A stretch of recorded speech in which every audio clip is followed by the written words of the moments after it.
hello, beautiful stars. So, this is my Friday morning, usually Toth, but we're going into Hermes again. So, of course, yes, I pull some cards, I do some talking, as people might catch me here live, because this has been the norm. I appreciate everyone, especially in the month of April 2023. I'm very busy, and in the morning there's usually a lot of communication going on with various all peoples. Um, and in the afternoon, actually, there's just a lot of communication 24/7. um, that I might be a few minutes late, but I will be here. And if I'm not gonna be here, I will tell you I won't be here. I have great integrity with what I do as far as informing people as to what is happening and what goes on. Good morning, Miss Lori. I see you, my dear. I want to hold up these cards from the Edgar Casey study that we did on Wednesday. I am really enjoying those. I think other people are enjoying those. So if you're new here to SML, or if you know, are interested in Edgar Casey, go back and watch them. They're actually becoming a lot of fun and good times and a lot of insight too. You know, some of it is we're just covering a lot of the basics. But these two cards were held up that day. I had to do it yesterday because Wednesday there was a lot of noise in the neighborhood. So yesterday I had to do it, and I also had to work off of my old computer. So it's very blurry, very not satisfactory to what I like to do. So these were the cards from then, but I do think I'm supposed to pull a different card for today. We are going to actually go back to the Hermes stuff. So let me hold these cards up real quick. This is number 7, the crown chakra. This was from the Edgar Casey reading the other day. For all of those of you that kind of stick with me through all stuff, which I love it. Thank you for that. And then there was 44, universal love. The frequency of universal love activates the connection we feel to each other, to our planet, and to the whole of existence itself. And so I'm going to hold that up as well. That card, man, that's amazing. That, oh my God.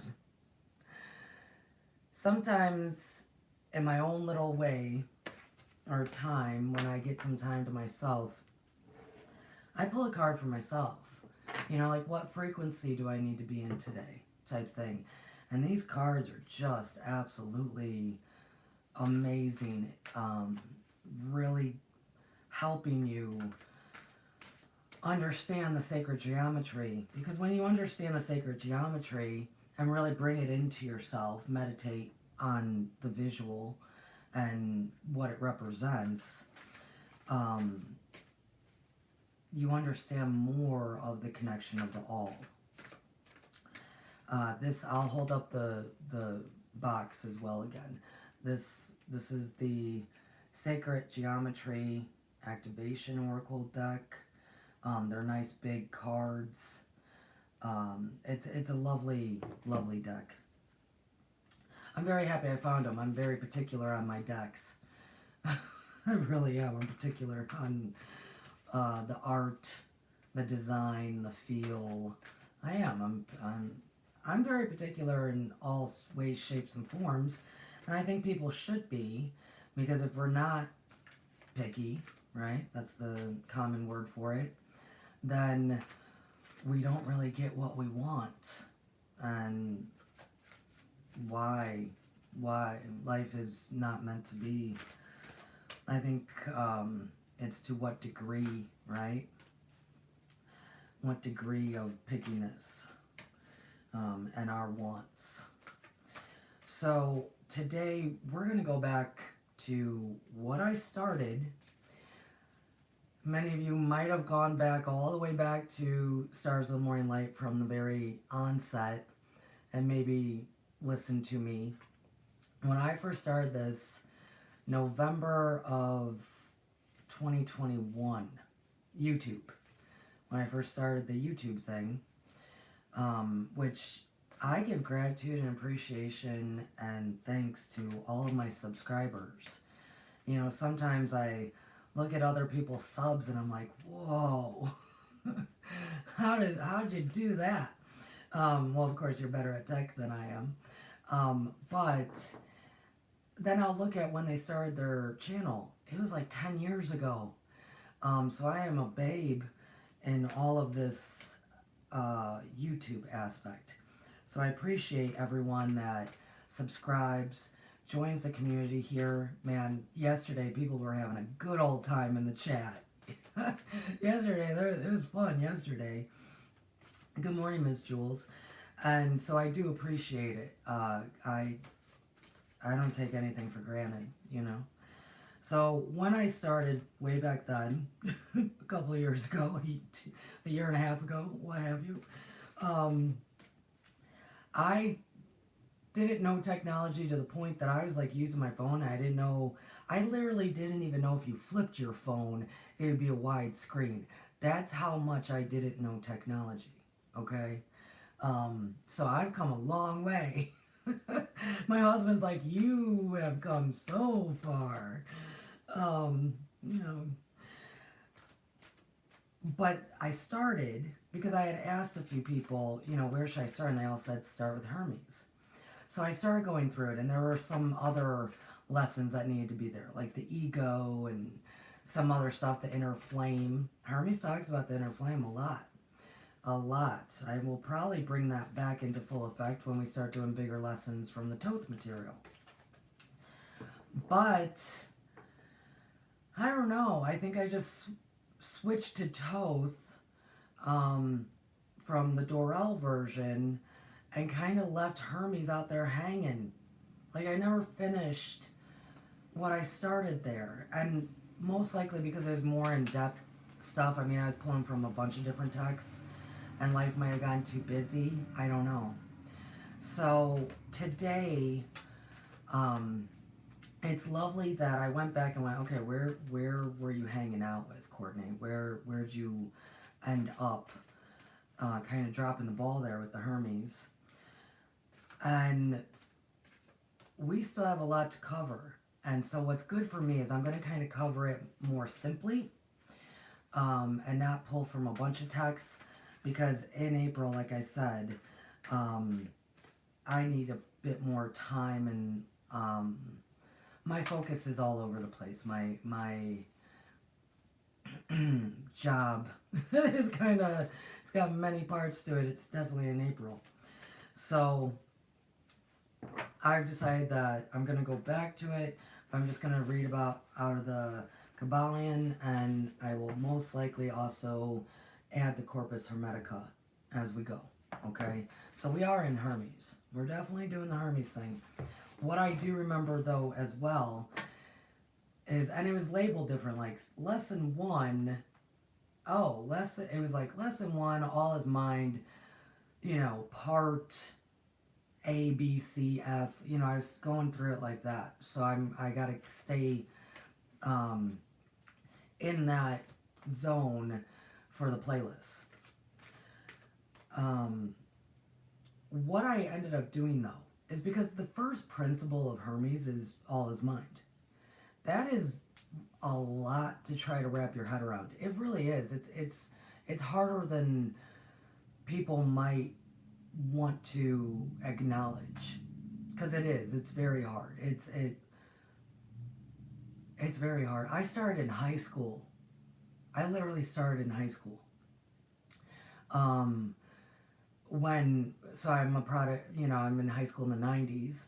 And the 90s, everybody was, you know, putting pins on their backpacks and writing all this stuff and patches. It was the grunge period. It's what kids were doing, right? And I didn't do any of that. I had one simple thing on my backpack in high school, and all it said was mind over matter, because I was already trying to understand as a 15-year-old this principle of all, all is mental. It takes a lot. So I've got, well, I just got some years.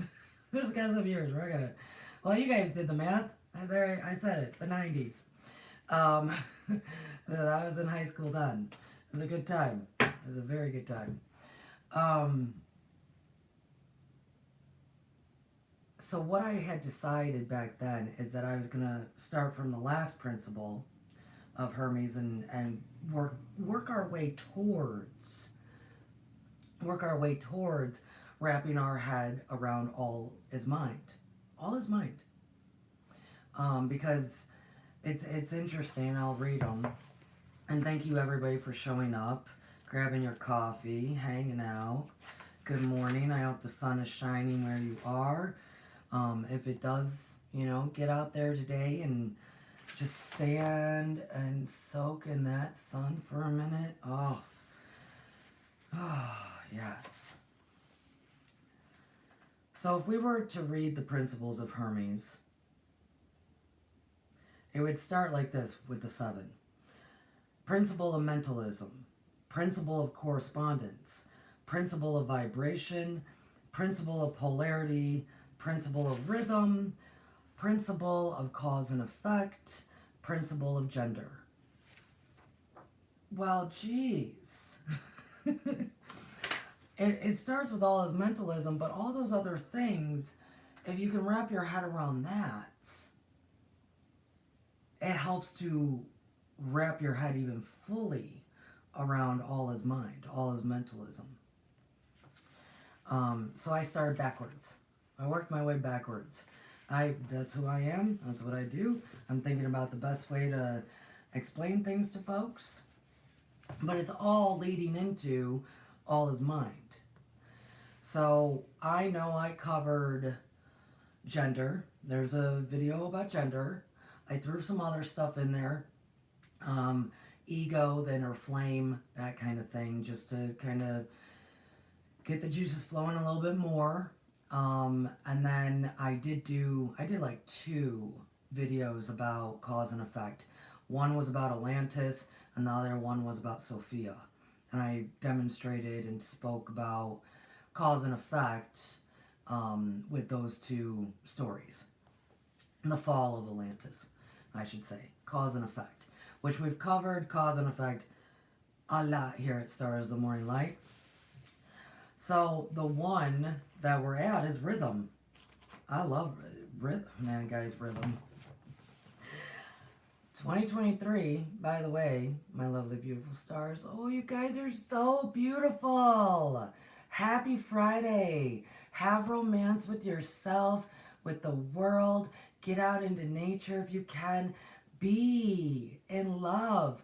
Romance means greater love, grandeur of love. The love that is so deep. Yes, just go be. Yes, stand in that sun. I love it. Keep on shining. You guys are amazing. You're so amazing. Man, humans, they rock my world. They are so great. So in 2023, as I pull a card, we're going to experience a lot of rhythm. We're going to experience a lot of rhythm.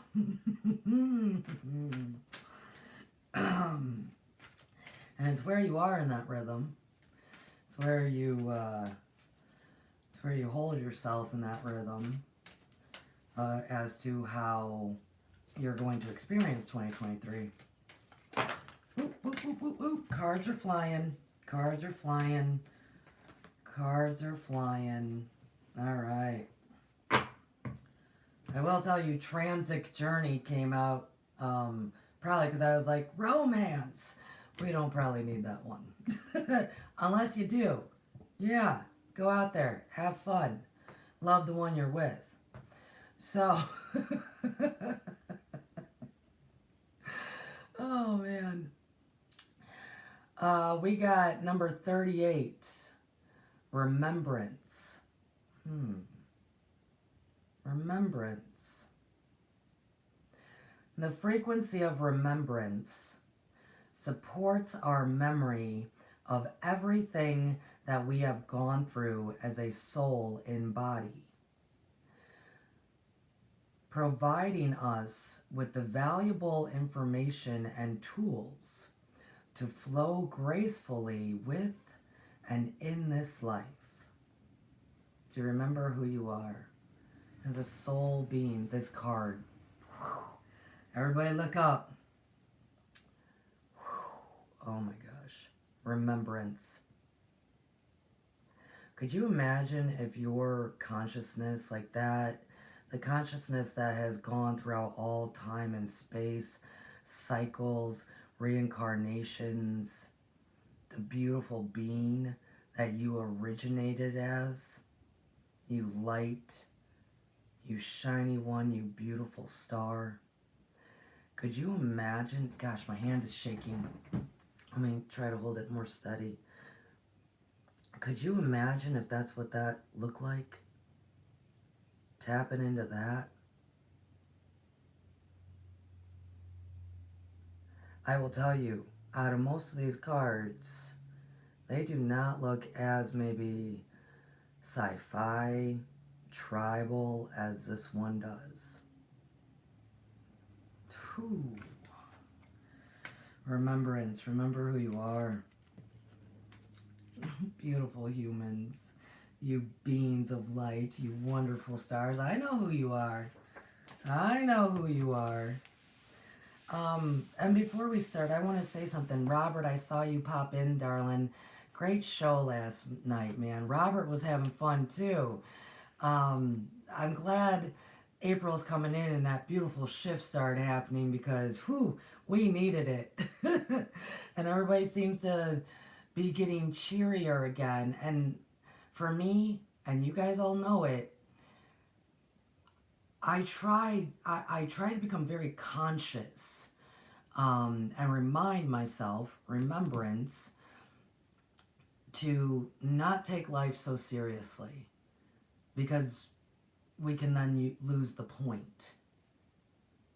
We did not come here just to learn the harshest lessons and, you know, be in misery and fear and worry. That's really not the authentic, true, original human mind. It's not. Has it been corrupted for many cycles and many times? Yes. But that is not why we came. There's so much awesome fun, joy, warmth in this world. And so I try to remember that. I try to be conscious of bringing that back into my life of, you know what, let it go. Let's have a good time. Because it's not serving you to be serious all the time. It's not. Of course, it has its pockets in its place, and it does. But on a general basis, life actually manifests and demonstrates and goes so much better, as we're going to talk about in rhythm today, when the gratitude, the joy, the all sorts of it is present. So Robert's show, the Milky Way Soul Tribe, last night, he posed a question, and I was like, oh. He asked the audience in the chat if they had anybody in their lives that they trusted. And as most common responses in that, everybody said no. Zero. No best friend, no partner, no this, no, you know, everybody was like, I trust my dog. Which I get. I trust my dog. Until he tries to run away. No, I'm joking. Everybody was, there are sounds happening outside. I apologize if you hear that. I hope they're not back to cut more trees. It got very loud, so I apologize if you hear that. He posed that question, and so many people said no. And I was trying to say, because I sincerely stopped in my head and thought about friends, thought about family, thought about husband, thought about this, thought about that. And I guess I just have a different scope on trust. I do. Um, because do I have a person in my life that has never broken it? No, not at all. My husband's broken it a million times with me. I've broken it a million times with him. My parents have broken it. So and so has broken it. My best friend, ooh, I know you, girl. I know your tricks, right? Um, I just have a different approach. I guess that um, I see people as people, right? And so when I feel and think about trust, it's not so much are they going to fail me? Because really what they're doing is failing themselves. They're fooling themselves, failing themselves, and we just kind of get the residual, right? So when somebody asks a question like that, I think of, well, okay, if I was in a car accident, who would I call? If I need to get bailed out of jail, who would I call? If I this, if I that, who would I call that I know would show up? That's actual trust. You see what I'm saying? And so I try to, not the everyday or this and that, I'm not saying that you allow people to just throw their crap at you and allow people to just keep breaking it, but they're probably most likely breaking it within themselves. So then you have to really look like how much am I allowing it to affect me? Does their crap actually affect me? That's the difference. All of my loved ones can harm themselves and fail them to themselves. And I gotta see, well, maybe I get a little bit of residual, but you know what? It doesn't change what I'm doing. That's the difference. And then ask myself, well, if something goes down, who do you call? You know? And something big. Yeah, I need some money to bail myself out of jail or whatever. I hope none of you get arrested, right? But what I often tell people is that's the problem. That's kind of the dilemma that happens, is that because we don't get it demonstrated in our personal life because we have usually high expectations or we've been hurt greatly, especially growing up, that we're not able to build bonds and separate ourselves from them fooling and hurting themselves, that it masks everything. That distrust covers everything. Our relationship with ourselves, our relationship with God, our relationship with others. And so I usually try to tell people, find somebody, find a human that, yes, they're still going to mess up. They're still going to be 20 minutes late. Yes, they might cancel plans. Yes, they might do really horrible crap to themselves and you don't like watching it. Yes, that's going to happen. It's totally going to happen. It's what we do. But are they there when push comes to shove? That's where the term ride and die comes from. When push comes to shove, are they there? That's trust. That's trust. And if we can see that in someone else and know that, hey, I can call on this person. This person does have best interest for me and themselves, hopefully, in place. Well, then we work on that relationship more. And then from that relationship, we move to understanding, wow, God's never dropped the ball, really. He's shown up for me.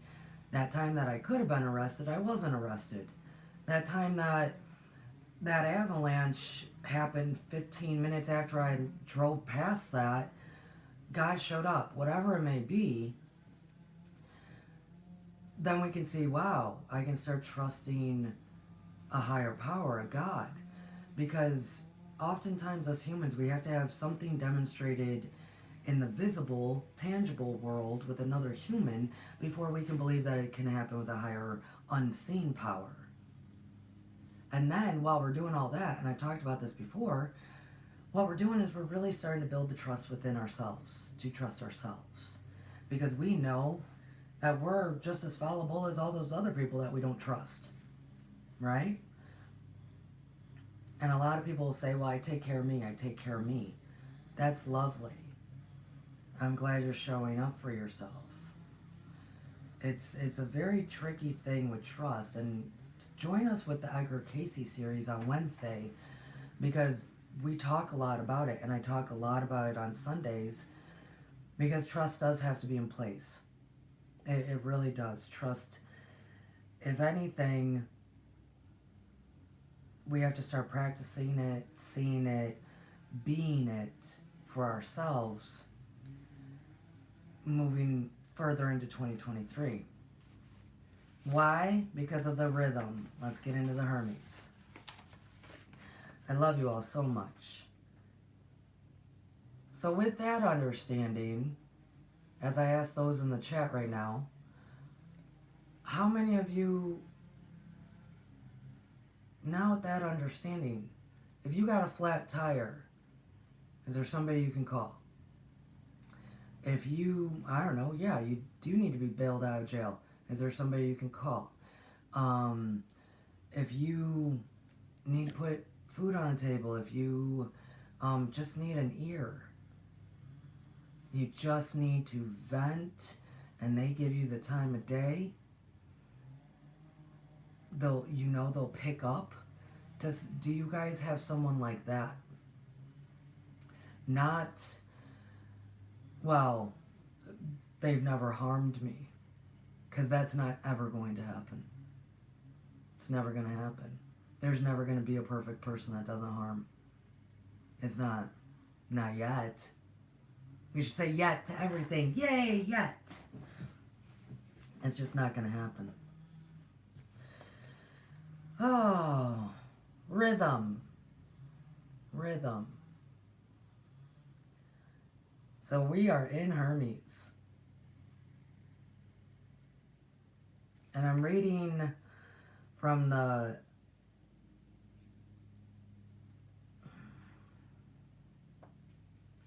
yeah, I get that, Seeker. I get it. I get it. Yeah, and that's, so in Robert's chat, and I know I'm kind of going on about this. I said my husband.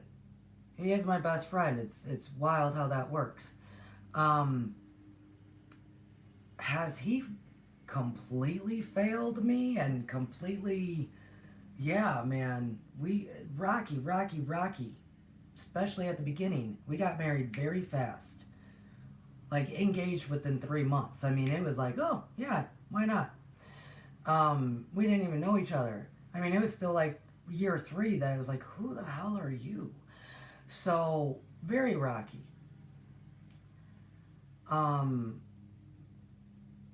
For a long time, we both failed each other. We both did a whole lot.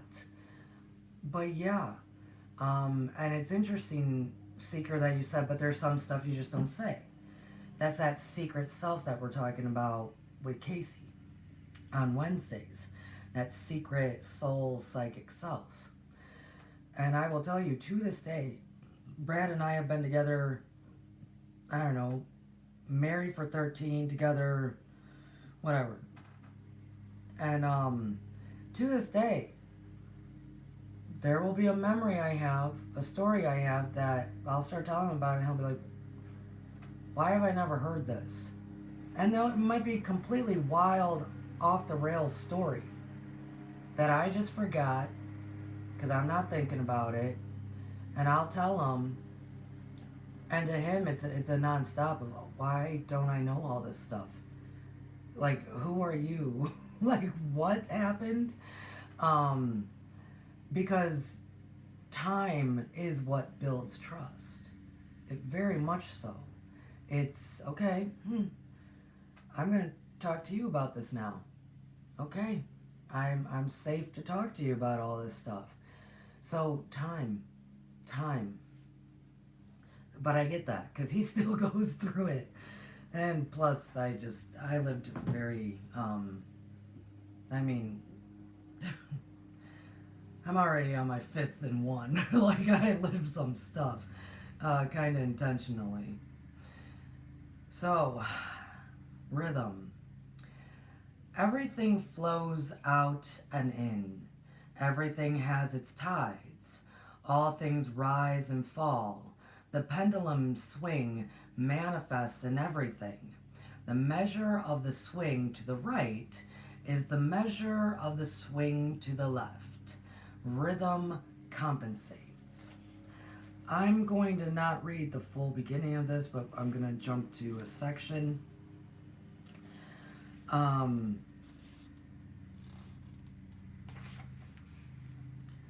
We all get this. Rhythm. Think of the pendulum. Think of all as energy. If all is energy, all is mind, right?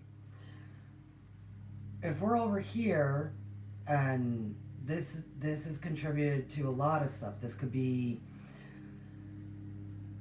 economic, political, mental thoughts, the energy that's flowing through the land, contributing to all sorts of stuff. I mean, it's over here, it's over here, it's over here. Personal life, outside life, in and out, as above, so below, as below, so above, as within, so without. It's over here, right? And this could be micro and macro. I mean, rhythm is throughout. This is a natural law. Natural law, right? So if it's over here, and let's say it's a macro. I mean, this is a big doozy. This is a big. It's been over here for a while. By natural law, rhythm will swing it back. By natural law. This is where we get the concept of the circle of life. This is where we get the concept of the tree of life. I mean, however you want to put it.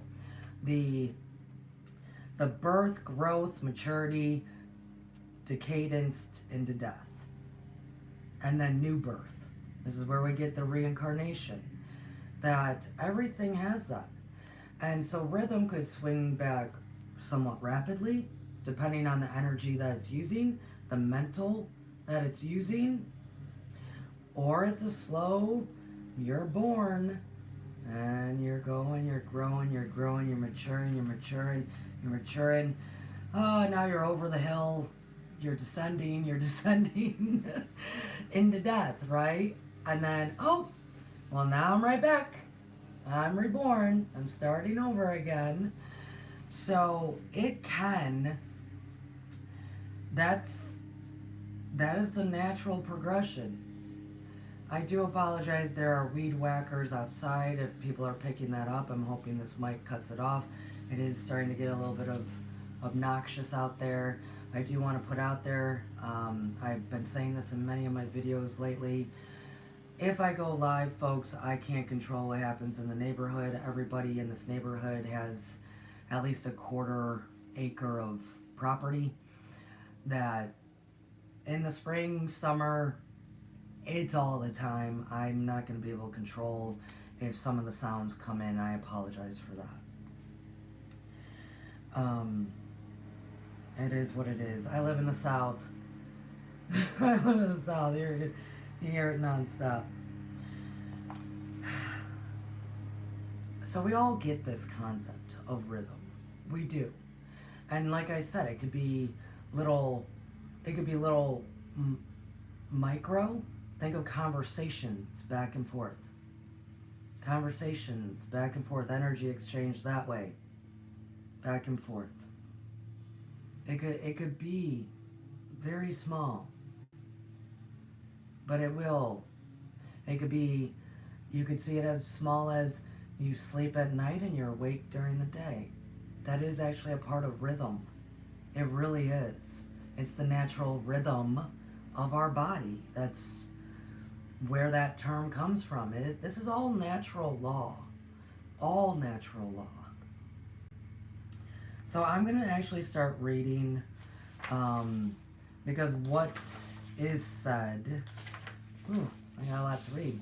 What is said here, there's a lot that actually goes into it, especially in today's world and the energies that we got going on and where we're kind of headed into, and where a lot of the lessons and talks and communication here at Stars of the Morning Light comes from, because I fully understand this and where I'm about to read, because it doesn't have to be so severe for people.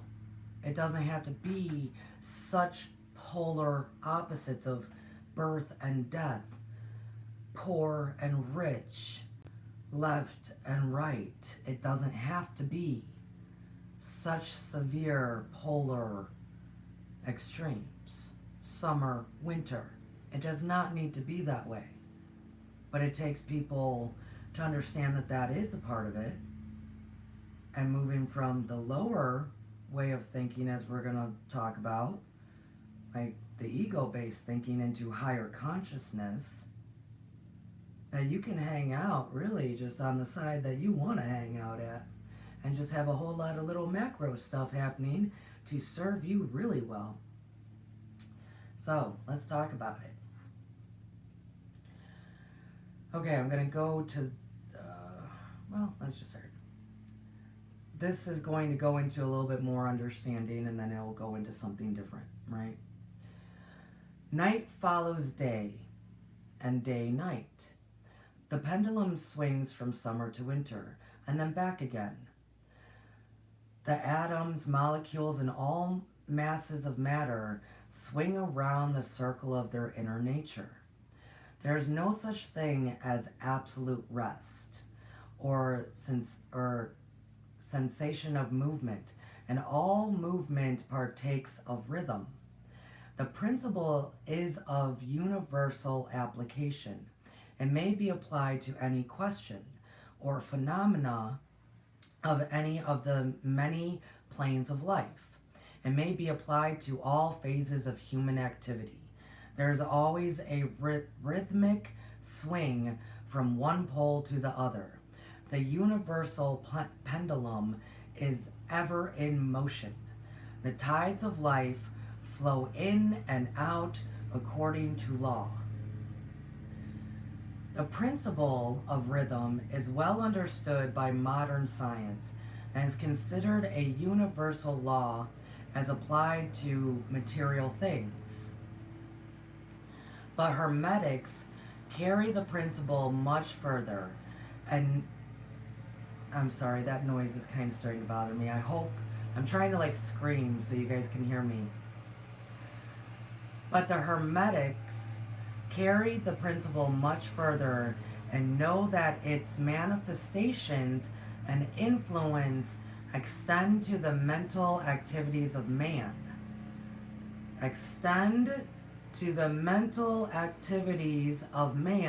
Hence all is mind, and that it accounts for the bewildering succession of moods, feelings, and other annoying and perplexing changes that we notice in ourselves. But the Hermits, sorry, I said that wrong. But Hermes studies the operations of this principle, have learned to escape some of its activities by transmutation. The Hermetic masters long since discover that while the principle of rhythm is irrevocable and ever in evidence of mental phenomena, still there were two planes of its manifestation so far as mental phenomena has occurred. They discovered that there were two general planes of consciousness, the lower and the higher, the understanding of which fact enable them to rise to the higher plane, thus escape the swing of the rhythmic pendulum which manifest on the lower plane. In other words, the swing of the pendulum occurred on the unconscious plane and the conscious was not affected. Interesting. Keep going. We're going to keep going. This they call the law of neutralization. Its operation consists in the rising of the ego above the vibrations of unconscious plane of mental activity, so that the negative swing of the pendulum is not manifested in consciousness, and therefore they are not affected. It is akin to rising above the things and letting it pass beneath you. The Hermetic master or advanced student polarizes himself at the desired pole, and by a process akin to refusing to participate in the backward swing, or, if you prefer, the denial of its influence over him, he stands firm in his polarized position and allows the mental pendulum to swing back along the unconscious plane. All individuals who have attained any degree of self-mastery accomplish this, more or less unknowingly, and by refusing to allow their moods and negative mental states to affect them, they apply the law of neutralization. The master, however, carries this to a much higher degree of proficiency, and by the use of his will, he attains the degree of poise and mental firmness almost impossible to believe on a part of those who allow themselves to be swung back and forth by the mental pendulum of moods and feelings. Before I continue on, I think you all, it just clicked with you.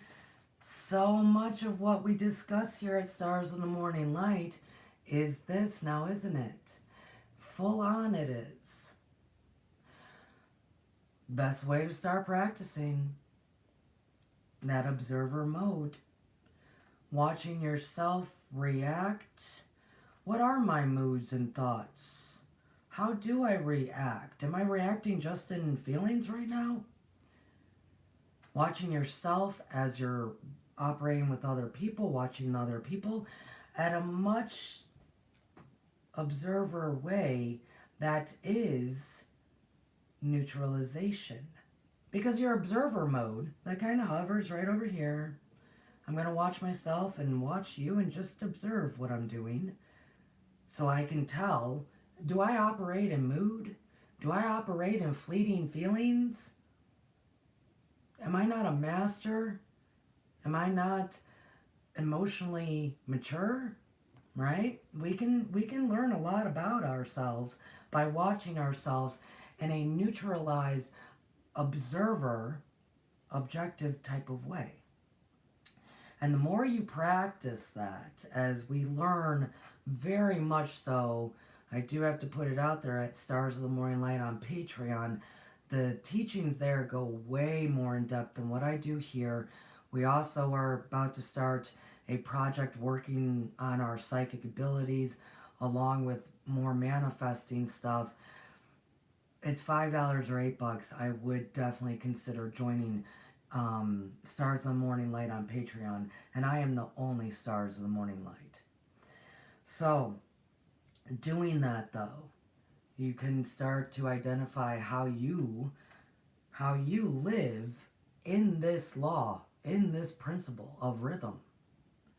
Do you allow, as we talk so much at the turn of the year, being in the eye of the storm, your little bubble, your eye observing, as a whole lot of people are going to be whipping around of the storms of 2023?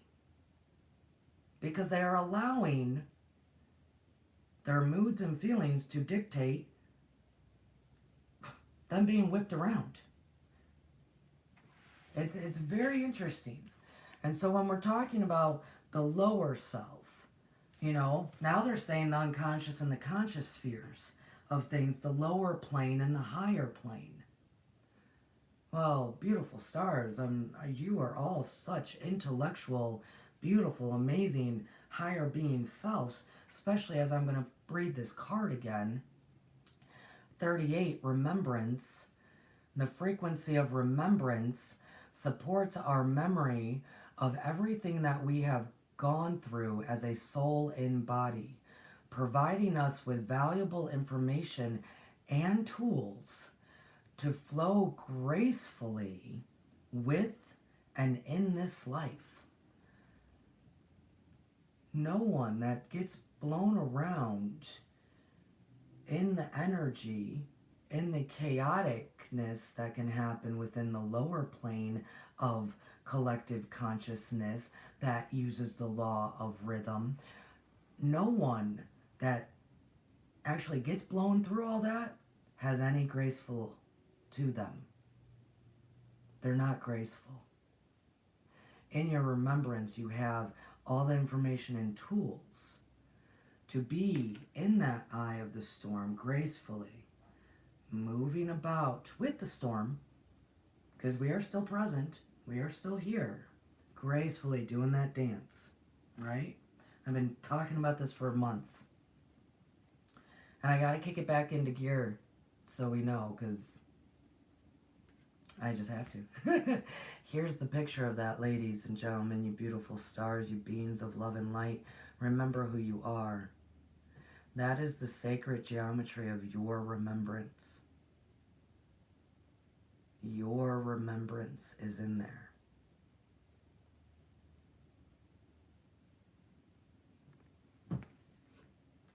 And you can all see it in vastly different ways.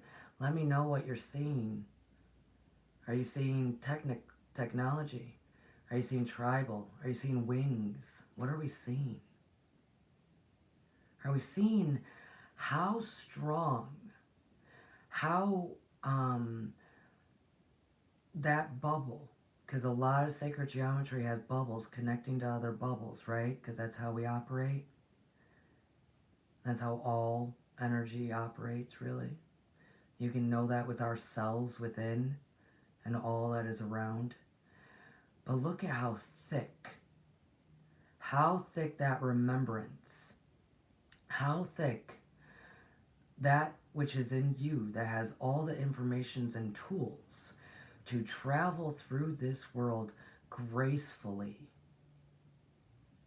How thick that lining of that bubble is opposed to the other sacred geometry that we witness here. Very strong. Nothing penetrates that. Nothing does. Not your remembrance. Not any new or old technology. Nothing. Nothing can penetrate that. So once you do remember and you fully come into this is who I am, which a lot of people will by the end of 2023, because of all the storms and them saying, this is my bubble, baby. You can't penetrate this. Knowing who we are, you will also understand why I do not have any fear.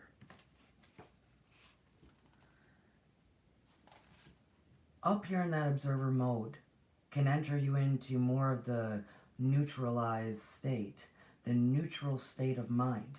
In that neutral state of mind, if that pendulum in the lower plane is very, very polarized, right? We all know where I'm going with that. I know I had to scream it. Very, very polarized. Definitely, I don't know, in the United States of America, not so united. I'm cool with it. Very, very polarized. That is the lower plane. That is egos talking to egos. Egos talking to egos. That's all that is. Egos talking to egos, period. That's all I see. When I'm standing kind of at that higher plane and I'm choosing what pole, what side I want to be on, And I'm firm in that, as it just literally said, the words firm, because I am, by the use of his will, so the use of my will, the human will overrides so much. I wish people understood that more. The human will is one of the most sacred, profound things in all of the cosmos. Not all beings have it. It is unique and powerful for us. I feel privileged that I get to experience human will. It's so unbelievably, it's the best tool we have. By the use of his, I'm going to say mine.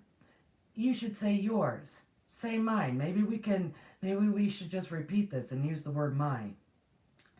By the use of my will, I attain a degree of poise and mental firmness almost impossible of belief on the part of those who allow themselves to be swung backward and forward by the mental pendulum of moods and feelings.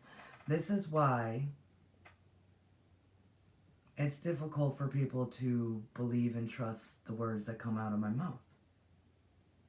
Because it is almost impossible for those out there to think, oh, is Courtney really saying her truth? Is she really poised and firm at a spot that isn't affected by the lower planes? Yeah, baby. I know my will. I know how powerful my human will is. Let's keep going. I just really had to bring that out there because, do I have grass in my hair? I have a... So I clearly have been rolling around in nature. I don't even know what that is. That's how you get there too, folks. Roll around in some nature. Oh, I'm having fun on Friday. The importance of this will be appreciated by any thinking person who realizes that creatures of moods, feelings, and emotion, the majority of people are, and how little mastery of themselves they manifest. If you will stop and consider the moment, you will realize how much these swings of rhythm have affected you in your life. How a period of enthusiasm has been followed up by positive feeling, and by the opposite, how that I got caught on that. Just look at life in this moment. I got kind of caught in my mind as I was reading. In this moment. We do not need to go far to see how this works. How a period of enthusiasm is followed up by the opposite feeling of mood of depression. Likewise, your moods and periods of courage have been succeeded by equal moods of fear. On the levels of consciousness chart, which I don't have by me, they're in my teaching folder. Fear, anger, and courage are very close together. Periods of courage have succeeded the equal moods of fear, and so it has been ever with the majority of persons. Tides of feeling have ever risen and fallen with them, but they have ever suspected the cause or reason of the mental phenomena. An understanding of the workings of this principle will give one key to the master of these rhythmic swings of feeling, and will enable him to know himself better. You can do that by being the observer in a neutral state of mind.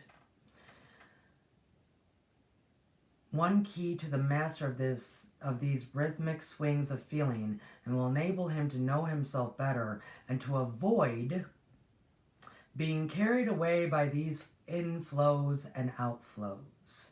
The will is superior to the conscious manifestation of this principle. Although the principle itself can never be destroyed, we may escape its effects by the principle operates nonetheless. The pendulum never swings, although we may escape being carried. Ever swings. The pendulum ever swings, although we may escape being carried along with it.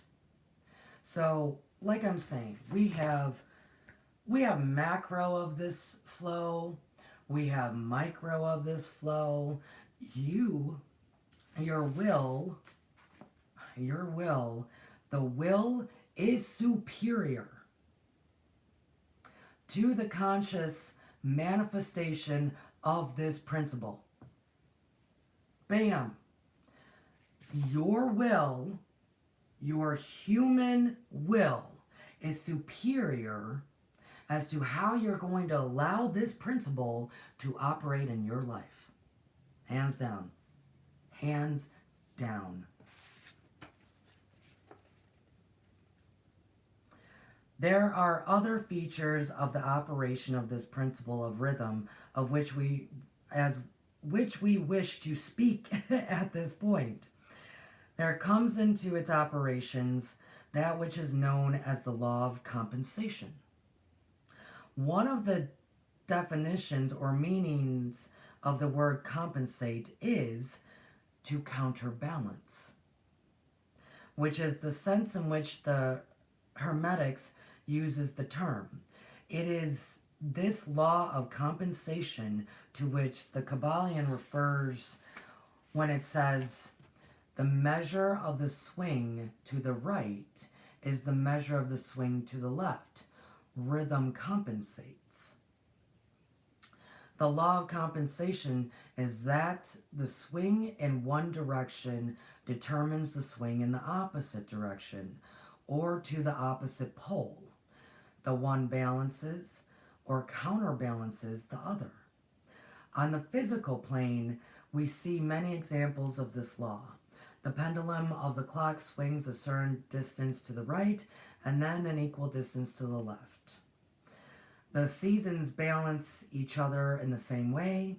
The tides follow the same law, and the same law is manifested in all phenomena of rhythm. The pendulum with a short swing in one direction, but has a short swing in the other, while the long swing to the right invariably means the long swing to the left. As I was saying, there's layers to this. Micro, macro, little swings, conversations, little exchanges, to the big, broad collective.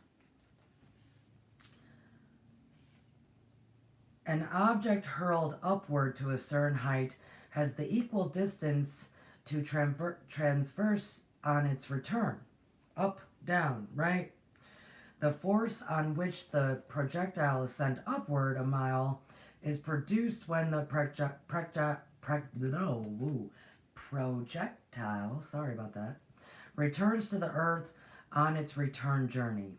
This law is constant on the physical plane, as reference to the standard authorities will show you. I'm going to kind of just paraphrase. Then they go into all the different stuff, the mental stuff. There are let me see, because I'm kind of, my voice is...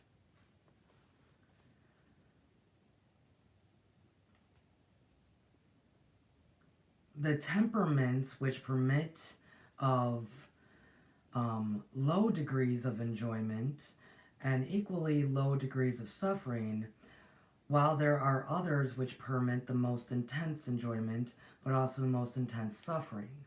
So then it goes into the law or the mental aspect. So we understand the physical. We understand the physical. You throw a ball up, it's the same back and forth. We understand that. The mental, often 2 degrees, works the same. This is where Stars of the Morning Light would say those who heal greatly have had to heal greatly. Or the greatest, how do I say it? The greatest healers have had to heal greatly. It's that concept of, there's many great movies out there on this concept as well. Those who have suffered greatly, if they heal themselves and transmute and become that master and understand that they can have poise and stand firm on a whole different level, there's usually kind of that big extreme. Great suffering, great joy and capability and higher consciousness. And it's kind of how it goes. This is where we do get Buddha, even though he didn't physically suffer himself, the extreme empath that he was, he took on all of that suffering and then he was trying to solve it. So it tends to work that way. In what we understand is the mental, right? It doesn't have to, though. They're gonna go into it.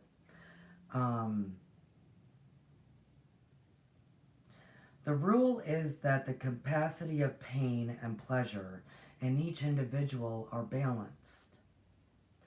The law of compensation is in full operation here. So and I'll say, and I've said it here a million times at Stars of the Morning Light, to the degree that I can be light and love, which is a lot, folks, to the degree that I can be light and love, I know that I am also capable to be the complete opposite side of that, I'm capable. I know my capabilities of not being of light, of being of darkness. I know my capabilities there. It's that exact same thing. It's the compensation, it's the balance. But it's a choice because my human free will is superior. But the Hermetics go still further in this matter. They teach that before one is able to enjoy a certain degree of pleasure, he must have swung as far proportionately toward the other pole of feeling. They hold, however, that the negative is preceded to the positive in this matter, that it is to say that the experiencing a certain degree of pleasure, it does not follow that he will have to pay for it with corresponding degree of pain. On the contrary, the pleasure is the rhythmic swing according to the law of compensation for a degree of pain previously experienced either in the present life or in a previous incarnation. This throws a new light on the problem of pain. Hermetics regard the chain of lives as a continuous and as forming a part of one life of an individual, so that in consequence the rhythmic swing is understood in this way, while it will be without meaning unless the truth of their reincarnation is admitted. Both the Hermetics claim that the master or advanced student is able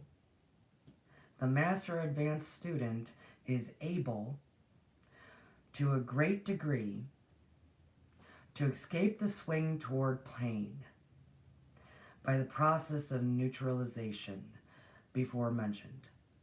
By rising onto a higher plane of the ego, much of the experience that comes to those dwelling on the lower plane is avoided and escaped. So they are saying, as they've been saying, yes, in many people's lives, the degree of joy is comparable in the in balance with the degree of pain. But to be a master, to be an advanced student, and be able to not have to swing back into pain like that, it takes taking that stance in neutralization. Not allowing that lower plane to affect your moods and feelings. Not allowing that lower plane to affect what you're doing. To not allow that person that might have just caused distrust to affect what you're doing. To not allow things happening by your superior human free will. You continuously take the opportunity as an observer to be in a neutral stance. And by doing that, you don't have to swing back to pain. There's a whole lot of little micro variations that go on right in there. Right in that stance of neutrality. A lot. And then you can just keep heightening up. I will tell you guys,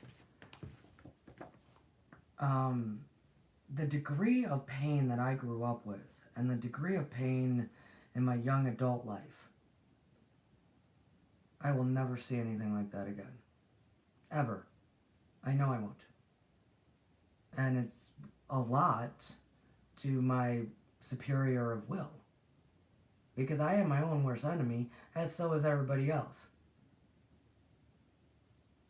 I will not see that. I will not see that. My free will overrides all of that. And my free will, that is superior and works with this law, not against it, understands it, and uses it for my advantage. My advantage. And I'm going to keep using it for my advantage. Because I'm not going to go back to pain. I don't have to. I don't have to. But it took that pain for me to understand that there was another side.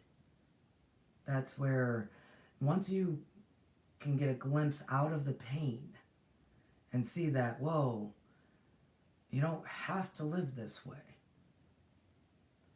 There's a lot that has happened to you, but now we're all adults. We don't have to live that way. And you see, just a glimpse, a little bit's been demonstrated. Well, then you work off of that. And I've been working off of that for a very long time. The law of compensation plays an important part in the lives of men and women. It will be noticed that one common term pays the price, they put it in quotations, of anything he possesses or lacks. If he has one thing, he lacks another. The balance is struck. No one can keep his penny and have a bit of cake, which is a saying. At the same time, everything has its pleasant and unpleasant sides. That's the things... I'm sorry, I'm jumbling over my words. I apologize. The things that one gains are always paid for by the things one loses. The rich possesses much that the poor lack, while the poor often possesses things that are beyond the reach of the rich. The millionaire may have the inclination towards feasting and wealth wherein to secure all the luxuries of the table, while he lacks the appetite to enjoy the same. They're going into the different polarities. The law of compensation is never in operation. It is ever in operation, striving to balance and counterbalance, always succeeding in time, even though several lives may be required for the return swing of the pendulum of the rhythm. So with that the reincarnation part. It is true, okay, it is true for the most part. Because I most people here know that I do Karmic Timeline Cleanses. I go in and I clean up energetically all of that karmic residue that they're talking about, that we kind of just keep living through until we work through it, and then our pendulum karmically starts shifting, right? Well, my karmic timeline cleanses kind of induces that swing. That's what I do. Because, well, because why not? Because why not? But I want to put out there, karma is not so much of a factor anymore in the energy that we are going to be walking into.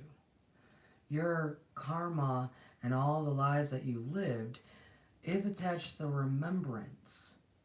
That is why it's also called the Great Awakening right now.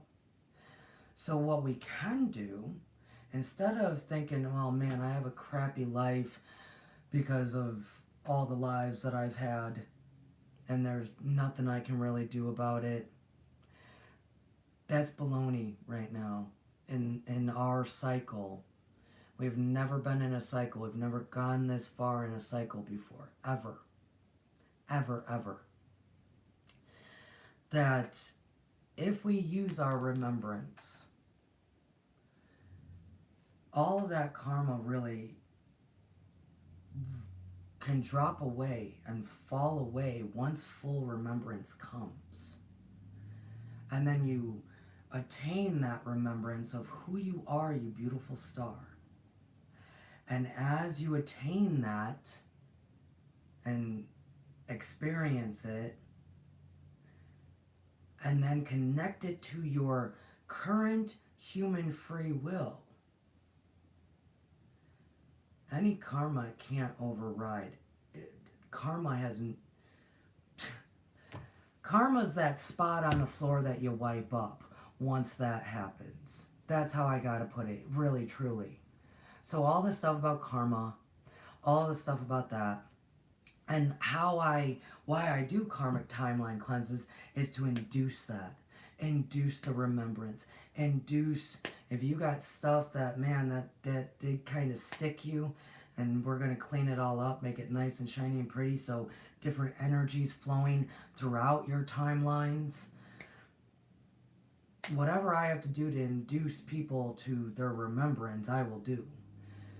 Because in that, remembering your origin of your beautiful being self and connecting it then to your human free will, don't worry about any karmic anything, and then you do stand very firm in a neutral state, and even higher, to even that lower plane is damn near non-existent for your experience, and is fully capable of doing that. I gotta throw it out there. We're living in different times, folks. Vastly different times. We've never gone this far in a cycle ever, ever, ever. All can be on to you.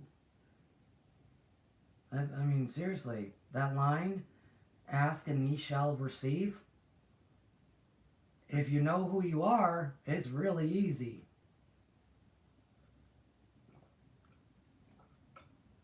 That's where normally on Friday mornings we're doing Toth, and it's a constant form out of the formless. That in a cosmic law is that nothing's taken away without being replaced with something else. That goes in with rhythm. It goes in with rhythm. It's a part of it. Correspondence, the balance. Or not correspondence, I'm sorry, compensation. The balance. If something's taken away, it's going to be replaced with something else. The balance, the rhythm. That is cosmic, man. That is how when you start advancing and advancing and advancing, you will realize, yeah, you really can create form out of the formless, because all is mind. And if something's taken away, I'm going to put it right back in my hand, whatever I want. All is mind. This is how big this can get. Unfortunately, humans limit themselves. So much limitation. Ugh. Why don't we can bury that, folks. Bury that limitation. I'm actually going to go to the Corpus Hermetica. I think people might question, does Courtney even have the Corpus Hermetica? Yeah, I got the Corpus Hermetica. Yeah, I got it. I got all the stuff. Really, I just got it all up here. These are just some words on a page. Because I remembered who I am. So I am starting, I'm just going to read some of this. This is the mind of Hermes. This is an interesting thing. There's not, like, I don't know if you guys have ever read through the Corpus Hermetica or not. It's, how would I even kind of break this down, how it's written? It's not really chapters. It's not really, I mean, I guess you could say it is. It's kind of, it's broken down very interestingly. It's more, it's a conversation, really. It's kind of like reading Plato, but even Plato reads different than this. So it's think of conversation form. So we're in, if you want to put this as a chapter, which I guess you could, chapter 10, the mind of Hermes. We're in the mind of Hermes, and we're going to start at line 80. Is that where I'm starting? That's where I'm starting. Line 80, I think we're going to go to line 115. It's written differently, so you can see, you know, it is line for line. So in other material, like when it's a conversation, it doesn't necessarily always have the markers there. Not necessarily, some do, some don't. A lot of older material is written like this. Even plays, even like original texts of like plays that were done and stuff. I mean, it's interesting how things were written, going now into our current day. So we are in the mind of Hermes, because all is mind, right? And we're in the Corpus Hermetica. And we're going to start on line 880. There is, therefore, one God. And so when I read, it's going to just be line for line, like if each sentence was a new line. Okay, so just bear with me, because I'm not going to read the number before each line. I'm just going to read, okay? So we're starting at line 80. There is therefore one God. For it is ridiculous thing to confess the world to be one sun, one moon, one deity, and yet to have I know not how many gods. He therefore being one, does all things in many things. And what great thing is it for God to make life and soul and immortality and change when you yourself do so many things?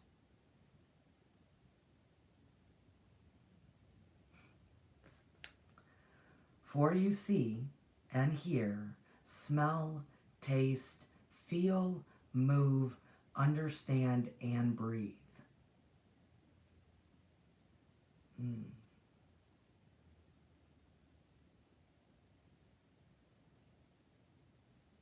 Maybe I should read that again. He, reference to a God, he therefore being one, does all things in many things. And what great thing is it for God to make life and soul and immortality and change, and when you yourself do so many things? For you see and hear, smell, taste, and feel, move, understand, and breathe. You yourself do so many things. I will continue. And it is not one that sees, and another that hears, and another that speaks, and another that feels, and another that smells, and another that walks, and another that understands, and another that breathes, not, but one that does all things.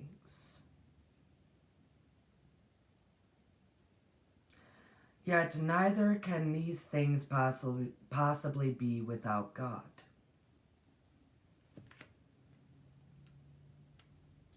God does many things.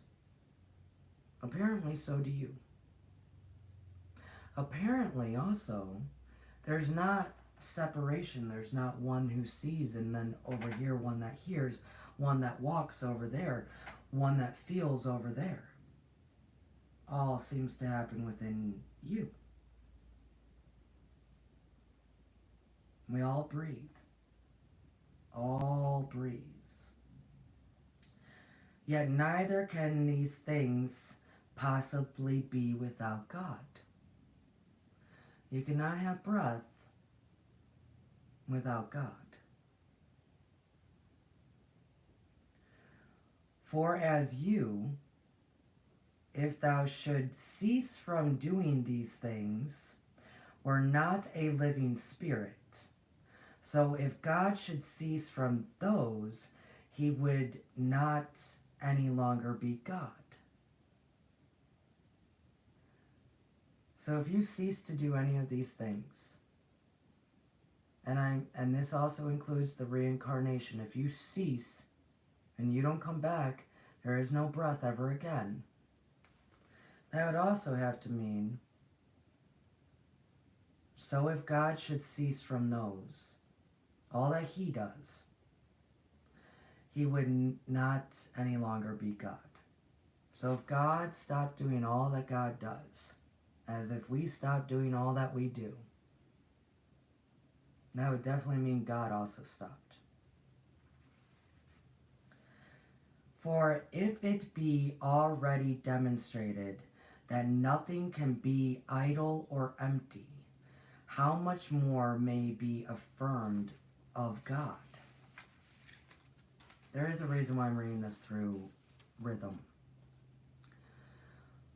For if there be anything which he does not do, then is he would be imperfect. Where else seeing he is not idle, but perfect, certainly he does all things. This is me speaking here. Certainly he does all things pertaining to a God, the one who does all things. He is in that rhythm. He is in that rhythm. We can trust that that rhythm will swing back. He is in there, the one. And I'm referencing him as he, of course, here it's because it's how it's written. God is God. All is all. One is one, right? So I'm referencing it as a he because it's how it's written. I can't change the way the words on the page are written. Now give yourself unto me, O Hermes, for a little while, and you will thus more easily understand. And it is the necessary work of God that all things should be made or done that are done and were once done or shall be done. And this, O best beloved, is life. And this is the fair, the balance. And this is the good, the higher. and this is God. And if you will understand this by work also, mark what happens to yourself when you procreate, meaning work. It doesn't have to be, right. So if you start using this in your life as maybe neutral stance, you will see all the benefits. That God is in all things, right? So we can trust that that pendulum can swing. I love you all. Stick with Stars of the Morning Light for the next, at least for the next few years. Share all this stuff out.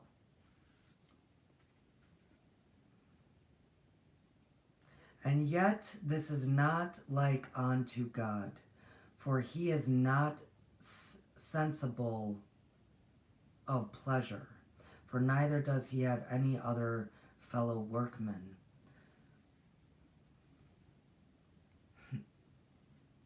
We run so much on our mood and feelings. It's of pleasure. It's so fascinating to me. It's because we don't remember who we are. But being himself and the only workman, he is always in the work, himself being that which he creates. For all things, if they were separate from him, must inevitably fall and die, as there being no life in them. And again, if all things be living spirits, both which are in heaven and upon earth, and that there be one life in all things which are made by God, and that is God, then certainly all things are made or done by God. So no matter where spirit lies right now, on earth or in heaven, or traveling back and forth, different planes of consciousness in a way, no matter what, God's in there. God is in there. He is the one workman that is a constant. Life is the union of mind and soul. Life is the union of mind and soul. But death is not the destruction of those things that were gathered together, but a dissolving of the union.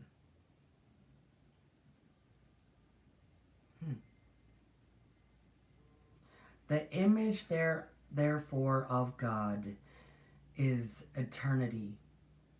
Of eternity, the world of the world, the Son of the Son, man. But the people say that changing is death, because the body is dissolved, and the life goes into that which is intangible. By this disclosure, my dearest Hermes, I affirm as you hear, and with ears, that the world is changed, because every day part thereof becomes invisible, but that is never dissolved. And these are the passions of the world, revolutions and occultations. The revolution is turning, and occultations is renovation. So he's saying this is the world. Either we are in revolution or we're kind of in the occultation of things. I'm going to spell that for you guys because it's a weird... it's where we get the word occult from. It's where we get the word occult from. Occulaataon. I do not pronounce it well enough.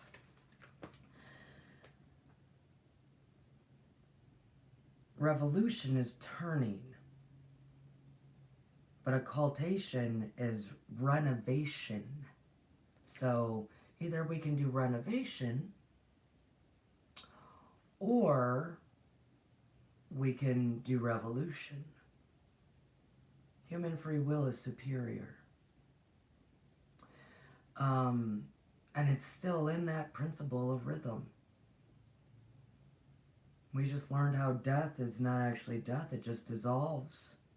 And it's only dissolving the union. It's only dissolving the union between life is union of mind and soul. It's only dissolving the union. Some could say spirit there, right? Here, usually on Friday, we're referring to it as the flame.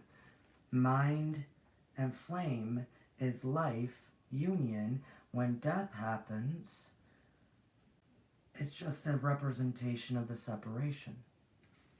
It's fine.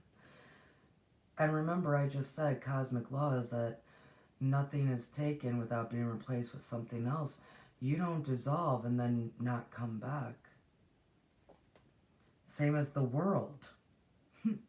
It just told us that the world is changed because every day part thereof becomes invisible, but that it is never dissolved. Every day. Every day we have the choice that it's either revolution or renovation. Every day. Every day. Oh my God. Oh my God. Now that's some privilege for all mankind, right? Every day we could be choosing revolution or renovation. It's wow. And in that choice is the rhythm of which way that's going to swing. I know y'all got ears. I know y'all hear. And the world being all formed does not have forms lying without it, but itself changes in itself. Ooh, look at the new earth. Seeing then the world is all formed, what must he be that made it? For without form he cannot be. And if he be all formed, he will be kept like the world. But if he have but one form, he shall be in the regardless of the world. Wow. Let me read that again.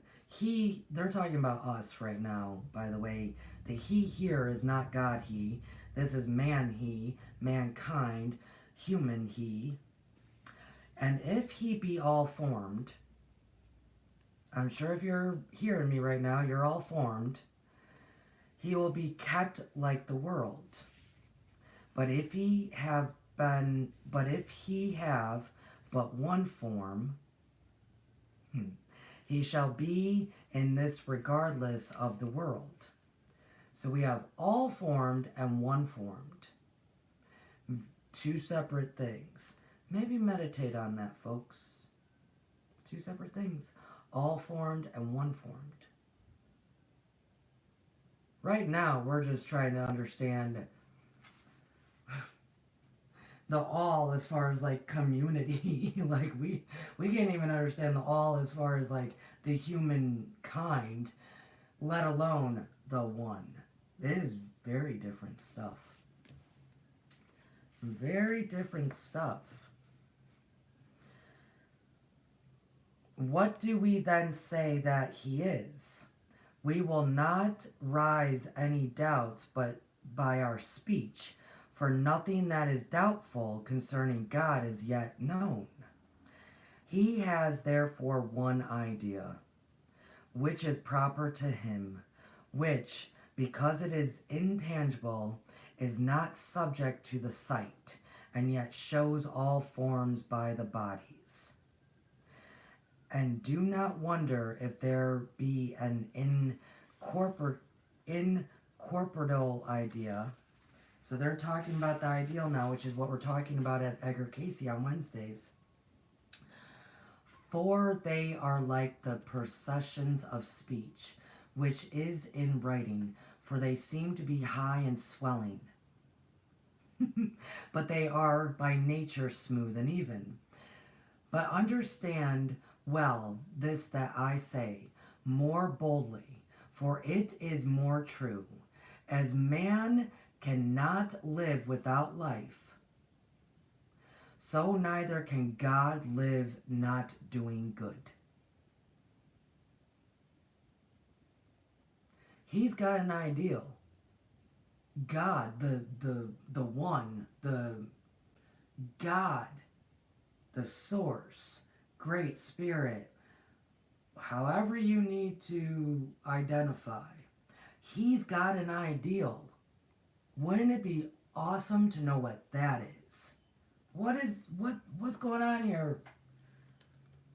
I know that I individually, we have an ideal, as we're learning about on the Edgar Cayce Life Skills Study on Wednesdays.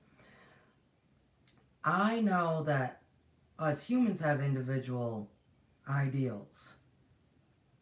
And those ideals really do connect them with other individuals, right? And then our little bubbles start connecting and all these wonderful ideals are happening. That is how Cayce puts it, that's your ticket in. That's how you got here. Your secret soul, conscious, psychic self, your soul self, as Cayce talks as, has an ideal, has a reason it came. And it's wild to think that so does God, that he's got an ideal, that source. So fascinating. Maybe his ideal is that all of our ideals actually come together and be the one ideal. I don't know. Just throwing out thoughts. Just throwing out thoughts. Could you imagine if that happened? If the ideal as to why all the humans came, because it is not inherent in the spirit or soul of a human for destruction, for corruption, for any of that. That's not actually in the ideal of any human. So if all humans started living, operating, using the principles, natural law, cosmic law, to live their ideal, and then all us little humans connected all of those ideals,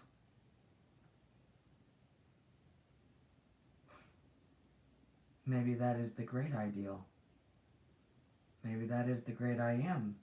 Maybe that is God's ideal. To see all those little bubbles. See all this, I'm holding this card back up of remembrance. To seeing all those bubbles. Remember who they are. Seeing all those who will be walking in the eye of the storm. In their strong remembrance of who they are. Looking at this sacred geometry. Is that God's ideal? I don't know. I mean, to imagine that happening and to imagine the world, to imagine really the cosmic as well, because human free will is very superior to all things. And if we're all living our human free will in our ideal, holy shit. Oh, damn. I'm sorry, my whole being went, yes! Trying to hold back. Shit. I get real excited. I'll be ending it here in a minute. Thank you for bearing with me. Thank you. And please understand, it's because I get very excited too, because like everybody here at Stars of the Morning Light knows that I am able to access the Akashic. The Akashic really is the energy of all infinite possibilities. So I am literally capable of seeing humans being able to do that. I am capable of seeing it.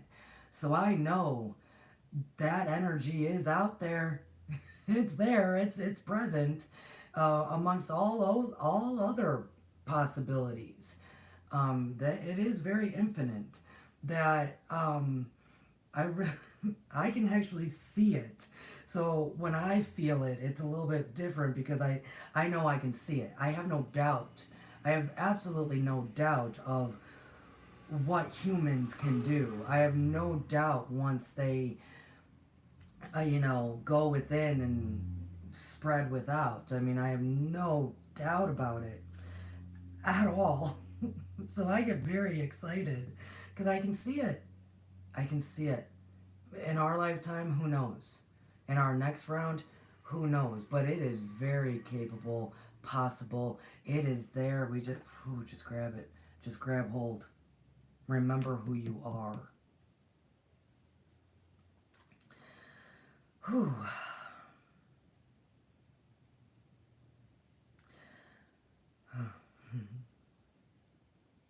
For this is, as it were, the life and motion of God, to move all things and give life to them.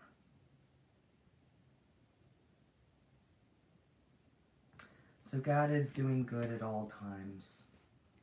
The rhythm might not make sense, but He's in it. God's in it. The balance.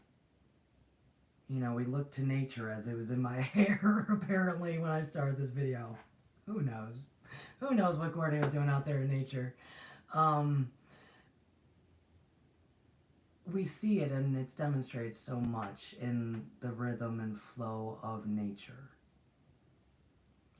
In that, though, we don't have to experience all the pain. It can be very neutral in our way of life, like how it is very natural and neutral in nature. It can be very much that, and when you live more of that in the rhythm, well, then you just stay kinda in a higher plane of understanding the in and out, understanding that you don't have to allow the lower plane of consciousness to affect you. And when that starts to not affect you, oh, less pain. Oh, even more less pain. Less pain. Less pain. Vibes up. Now, I'm affecting also my environment with my will and my stance in neutrality. Others are understanding it. Things are happening. We don't have to live in the lower plane. So, oh my goodness, that was a lot for rhythm, folks. That was a lot for rhythm, a lot to talk about, a lot to know that in the Corpus Hermetica, it is written differently, and I don't mind it, because I read a lot of stuff. I can read very easily. It might be troublesome for others. The principles are found in all of it. It's how you read it, it's how you take it in, it's little by little. But rhythm is present, but so is God, so is higher consciousness, so is higher way of living, so is all of it. And in 2023, it's a choice of your free will. Revolution or renovation. Revolution or renovation. I personally, I'm choosing renovation. It's a hell of a lot easier, by the way. It's a whole lot easier. It is. It's a whole lot easier. But that is a choice. And that's what I will be experiencing. I won't be experiencing the revolution. I will be experiencing the renovation. It's a choice. So, Hermes on Friday now through April. Because why? I'm hosting a huge renovation kind of event called New Earth Energy Market. New Earth Energy Market, 1 day huge event of all race, color, creeds, holistic practices, music, dancing, all of it happening April 29th, about 20 minutes under the Chattanooga, Tennessee border in Ringgold, Georgia. If you're interested, follow it on Facebook, and all is welcomed. Here at Stars of the Morning Light, consider sharing this with those who might have ears to hear and eyes to see and can understand what's happening here and that may appreciate it. Hit the like button, it helps me out. Leave a comment below if you're still listening, I appreciate it. And consider joining us on Patreon, because Patreon, moving forward, it's where it's at. I've already brought a lot of people through the concept of how to actually adopt the observer stance, stay there, how it can change your life so you don't have to be affected by the polarity, as we'll get into next Friday, how you won't have to be affected by it. I'm moving into now developing our psychic abilities as we have come to understand that we're capable because we remember who we are. Yeah, it's a much more, it's a nice pace of more advanced stuff. So join there, either $5 or $8 a month. It is a monthly subscription. Come ahead. I teach actually twice a month there. And lately I've been sending a lot of extra little videos. So come ahead, folks. You really want to do it. I'm not trying to break anybody's bank. I'm really trying to be the renovation. So, I love you guys. Have a lovely weekend. Oh my goodness, no matter where you are, across the pond, below, under, above, I don't care. Have a good weekend. Enjoy. Go get some, I don't even know what was in my hair. I don't know. This was in my hair when I started. I don't know what that is. I don't know. Go play in the dirt. Go play in the dirt if you can. Cheers, everybody. Wednesday at 2 p.m. I go live for the Casey Life Skills Study. That is turning out to be a good time. Valuable information. I share more of myself there as to how and why I am who I am and why I can not be affected. So cheers to you all. Thanks for being in the chat. Namaste, folks.